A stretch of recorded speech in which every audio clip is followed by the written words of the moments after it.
Hello दोस्तों, नमस्कार। SM किसी चैनल में मैं आप सभी लोगों का दिल से बहुत बहुत स्वागत करता हूं। दोस्तों, इस वीडियो में हम लोग बात करने वाले एक बहुत ही शानदार ब्रेकिंग न्यूज़ के बारे में। यस, एंड अगर ये ब्रेकिंग न्यूज़ की अगर हम लोग बात करें किससे रिलेटेड है, अदानी ग्रुप से रिलेटेड है। अदानी ग्रुप आप सभी लोगों को पता है काफ़ी बड़ा कॉन्ग्लोमरेट हम लोग को देखने को यहाँ पे मिल जाता है। काफ़ी सारे इनके कंपनीज शेयर बाजार में लिस्टेड है। काफ़ी सारी कंपनियाँ भविष्य में लिस्ट भी हम लोग को होती हुई देखने को यहाँ पे मिल जाएगी। काफ़ी सारे कंपनीज़ को इन्होंने रिसेंटली यहाँ पे खरीदा भी था। एसीसी की बात कर ले, अंबुजा सीमेंट की बात कर ले, एनडीटीवी की अगर हम लोग बात करें तो काफ़ी बड़ा कारोबार हम लोग को देखने को मिल जाता है। पर दोस्तों, जैसे कि आपको पता है कि अगर आपको बिजनेस को काफ़ी हायर लेवल पे एकदम लेकर जाना है तो किस चीज़ की आपको ज़रूरत पड़ती है? तो ऑब्वियसली आपको बहुत सारे पैसों की ज़रूरत यहाँ पे पड़ती है। पैसा चाहिए भाई, ठीक है। एंड अगर इसको फाइनेंस के टर्म में अगर हम लोग बात करें तो बोला जाता है भाई फंड्स चाहिए, फंड रेजिंग, ठीक है। आपको फंड को रेज करना पड़ता है, मार्केट से पैसा उठाना पड़ता है, ठीक है। एंड अगर आप पैसा अगर आप प्रॉपरली अगर आप उठाते रहोगे तो डेफिनेटली आपका बिजनेस काफ़ी अच्छी तरीके से आप लोगों को यहाँ पे चलते हुए देखने को यहाँ पे मिलता रहेगा। एंड आज के दिन की अगर हम लोग बात करें, नो डाउट जो खबर है हम लोग को सोर्सेज के जरिए देखने को यहाँ पे मिल रही है, बट फिलहाल तो यहाँ पे बताया जा चुका है दोस्तों कि अदानी ग्रुप प्लान कर रहा है to raise up to 40,000 crore from किसके ओर से? रिटेल इन्वेस्टर के ओर से 40,000 करोड़ वो पैसा उठाने वाले आने वाले अपकमिंग 3 to 4 ईयर्स, ठीक है। तो ये पॉइंट फिलहाल तो हम लोग को देखने को यहाँ पे मिल रहा है। बहुत कुछ चीज़ें हैं दोस्तों, ये एक ही पैराग्राफ है। सबसे पहली बात 40,000 करोड़ की बात हो रही है। देन दूसरी बात किसके ओर से? रिटेल इन्वेस्टर की ओर से पैसा उठाने की बात कर रहे हैं, ठीक है। मतलब नॉर्मली पहले कैसे होता था, बैंक से वो लोन लेते थे, ठीक है। बट जो बाद में हम लोग को पॉलिटिक्स देखने को यहाँ पे मिल चुका है, हिंडनबर्ग की रिपोर्ट आई थी, उसके बाद अभी वापस बैंक से पैसा उठाना इनके लिए काफ़ी मुश्किल हो जाएगा। ऑलरेडी काफ़ी सारे बैंक से पैसे उठा कर रखे हुए हैं। देन विदेश से भी अगर हम लोग बात करें, ऑलरेडी पैसे उठाकर बैठे हुए, उसको भी रीपेमेंट करना उनका बाकी है। उसके ड्यू डेट आ जाएंगे, इस साल की बात करें तो अगले साल की बात करें तो। एंड ग्लोबल मार्केट में अगर ये फंड रेज करने के लिए अगर जाते हैं, एंड फिलहाल का जो सिचुएशन इनके ग्रुप के ऊपर हम लोग को देखने को मिल चुका है, तो ज़्यादा ब्याज इनको देना पड़ेगा, तो काफ़ी दिक्कत यहाँ पे हो सकती है। तो इसलिए इनके लिए सबसे बेस्ट ऑप्शन अगर हो जाता है कि सस्ते दाम के ऊपर अगर फंड रेजिंग अगर करनी है तो रिटेल इन्वेस्टर के ओर से ही पैसे यहाँ पे उठाए जाए। एंड ये सारी चीज़ें एक झटके में नहीं होने वाले, आने वाले 3 से 4 साल में धीमे धीमे करके हो सकती है। ये फिलहाल तो चीज़ें हम लोग को देखने को यहाँ पे मिल रही है। तो जैसे मैंने कहा दोस्तों, आपको बताइए कि अगर बिजनेस को ज़िंदा रखना है तो फंड रेजिंग काफ़ी इंपॉर्टेंट चीज़ यहाँ पे होती है।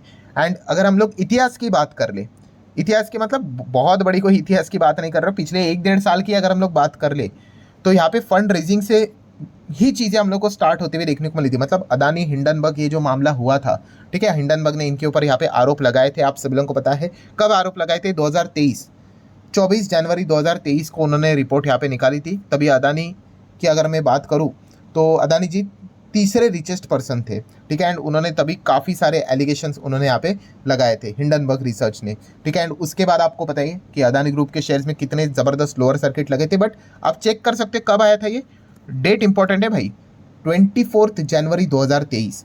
एंड अगर हम लोग बात करें उसी टाइम पे अदानी ग्रुप ने एक बहुत बड़ा अनाउंसमेंट किया था, 20,000 करोड़ का एफपीओ। यस, इंडिया का लार्जेस्ट एफपीओ हम लोग को देखने को मिलने वाला था, ठीक है। और ये कब ओपन होने वाला था सब्सक्रिप्शन के लिए?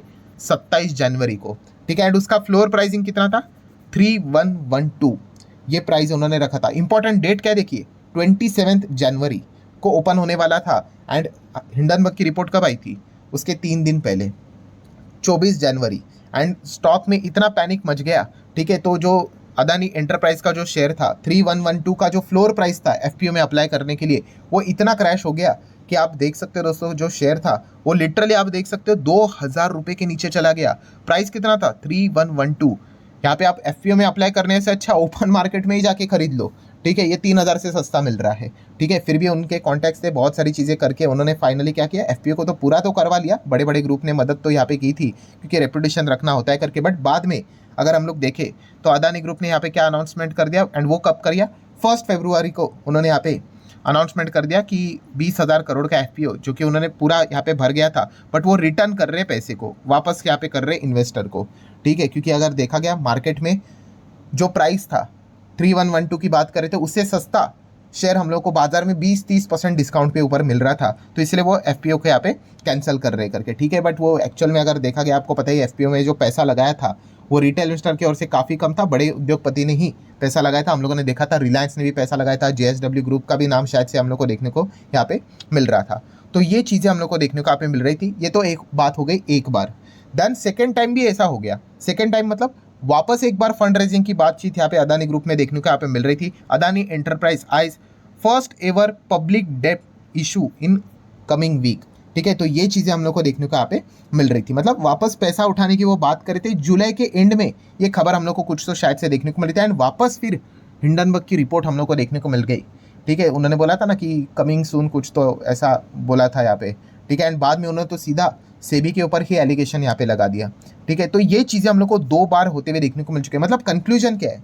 तो कंक्लूजन ये है दोस्तों कि जब भी अदानी ग्रुप फंड रेजिंग से रिलेटेड कोई एक्टिविटी लेकर यहाँ पे आ जाता है, हिंडनबर्ग की रिपोर्ट हम लोग को 2 बार देखने को यहाँ पे मिल चुकी है। एंड जैसे मैंने आप लोगों को इसके पहले भी सिखाया था कि फंड रेजिंग मतलब ये इतना इंपॉर्टेंट क्यों होता है, इसके लिए आपको बिजनेस समझना पड़ेगा भाई। ठीक है, आपको बिजनेस चलाना है, लगातार निरंतर चलाना है, तो आपको बार बार फंड्स की ज़रूरत पड़ती है।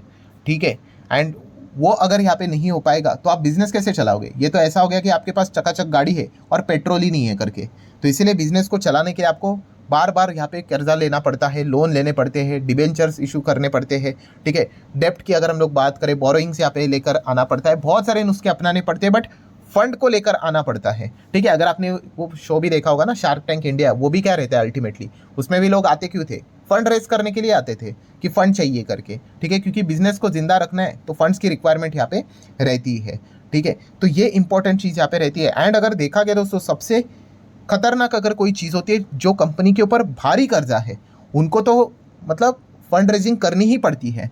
ठीक है, ये तो काफ़ी इंपॉर्टेंट चीज़ हो जाती है, क्योंकि अगर आप फंड रेजिंग अगर नहीं करोगे, ठीक है, एंड अगर आपके ऊपर काफ़ी भारी कर्जा एंड अगर आपके पास उतने प्रॉफिट्स अगर नहीं है तो आप रीपेमेंट कैसे करोगे? एंड आपको पता है शेयर बाजार की बात करें तो यहाँ पे लोन डिफ़ॉल्ट, ये जो शब्द होता है भाई, ये काफ़ी डेंजरस शब्द होता है। ये मतलब अगर कभी शब्द अगर लग गया कि किसी भी कंपनी के सामने कि भाई इन्होंने लोन का इंस्टॉलमेंट डिफ़ॉल्ट किया है करके, तो मतलब वो शेयर पे ऊपर इतने लोअर सर्किट लग जाएंगे कि आप सोच ही नहीं सकते, क्योंकि ये तो एकदम लास्ट ऑप्शन होता है कि कंपनी ने हाथ ही खड़ी कर लिए कि उनके पास पैसे ही नहीं है करके।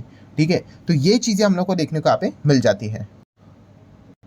मतलब बताने का मकसद यहाँ पे क्या है दोस्तों कि अदानी ग्रुप यहाँ पे फंड रेजिंग करने के लिए इसके पहले भी यहाँ पे सामने आया था। ठीक है, एफपीओ की अगर हम लोग बात करें, उस एफपीओ को भी हिंडनबर्ग की वजह से हम कह सकते हैं वो एफपीओ हम लोग को उनका काफ़ी भारी हम लोग को नुकसान होते हुए देखने को मिला था। देन उसके बाद सेकेंड टाइम भी उन्होंने बोला था डेप्ट के थ्रू वो फंड रेजिंग करने आ रहे करके। देन वापस हम लोगों को उसी से रिलेटेड डिस्टर्बेंस हिंडनबर्ग की ओर से देखने को मिला था। तो जैसे मैंने कहा कि अगर फंड रेजिंग करने के लिए अगर आप जाते हो, ठीक है, एंड अगर आप प्रॉपरली फंड रेज अगर नहीं कर पाए तो फिर बिजनेस डूबने के भी चांसेस होते हैं। ठीक है, तो इसलिए अगर हम लोग देखें, जब भी फंड रेजिंग की खबरें हम लोग को सुनने को देखने को यहाँ पे मिली है, सो अदानी ग्रुप को बार बार यहाँ पे हिंडनबर्ग के द्वारा टारगेट हम लोग को होते हुए देखने को यहाँ पे मिल चुका है। एटलीस्ट 2 बार तो ऐसा हुआ है पिछले 1.5 साल में। एंड अगर हम अभी की अगर बात करें तो यही ब्रेकिंग न्यूज़ हम लोग को देखने को मिली कि तीसरी बार अदानी ग्रुप यहाँ पे प्लान करते हुए देखने को यहाँ पे मिल रहा है। मतलब बड़े स्तर की मैं बात करूँ तो अगेन कह रहा हूँ, सोर्सेज के जरिए खबर है, बट 40,000 करोड़ का वो फंड रेजिंग के प्लान यहाँ पे कर रहे हैं, एंड वो भी किन से?